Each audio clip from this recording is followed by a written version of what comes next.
it's Liz with Big Tex Worms and wormbinComposting.com. Today I'm going to talk about winterizing your worm bin for the winter. Here in Texas, we don't have to winterize because it stays nice and warm pretty much all winter long. We do have a few cold snaps down in the 30s, maybe in the 20s on a day or two, but for the most part it stays in the 30s and 40s, and worms do fine with that. But if you live up north and your temperatures get really down cold in the 20s or teens, frequently during the winter, you do need to winterize your worm bins, because first of all, remember that worms prefer temperatures between 40 and 80 degrees in the bin. So on that note, the first thing you need to consider buying is a compost thermometer, or you can just buy a meat thermometer from Walmart or wherever. I do have a compost thermometer that I will provide a link to if you want to buy one online. That way you can check the internal temperatures of your worm bin. If it is 20 degrees outside, it's likely that your worm bin is going to be about 40 or 50 degrees in the internal temps of the worm bin. So knowing the internal temperatures of your worm bin is very important. Okay, the first step in winterizing your worm bin is to prepare your bin in the fall. By preparing your bin in the fall, I mean harvest your castings in the fall. Don't harvest your castings in the wintertime, and don't harvest castings in the summertime either. When it's really hot or really cold, the worms are stressed anyway, and if you harvest most of the castings out of the bin and kind of stress them out, they tend to be even more stressed and don't do as well. So I don't recommend harvesting, but just about once or twice a year in the spring or in the fall. So you're going to harvest your castings, and then a few weeks before it starts getting really cold, so when it's later on in the fall, right before it gets cold, you do need to go ahead and insulate your worm bin. And you can insulate with either leaves or with hay, and all you do is simply bury your bin in leaves or hay, and you just insulate it all the way around your bin with the leaves or hay.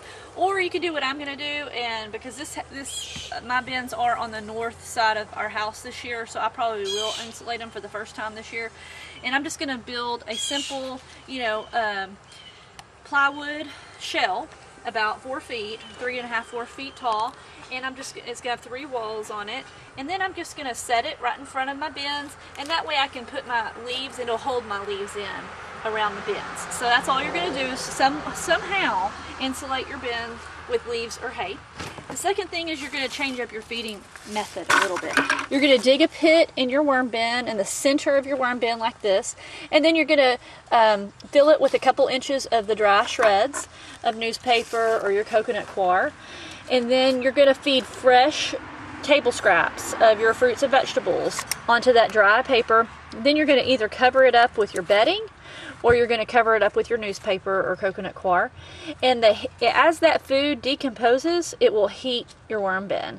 So your worms will congregate around that food and stay warm. So you have to put it on your calendar to feed your worms at least twice a week during the winter, because the feeding will help to keep your bin warm.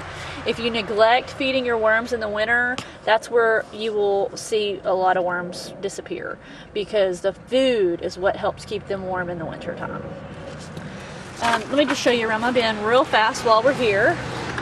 This is cracked corn over here, and the worms love it. And you can see there's some goat manure in here. But it's 87 degrees here in Texas today, so they're nice and active. There's a really good banded worm there.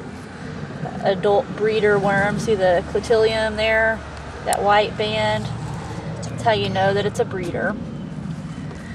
Well, that's all I have to say today about winterizing your worm composting bin. I hope this video was helpful, and please let me know if there's any other topics you'd like for me to cover in a video, and I'll be glad to make it. Happy worm composting!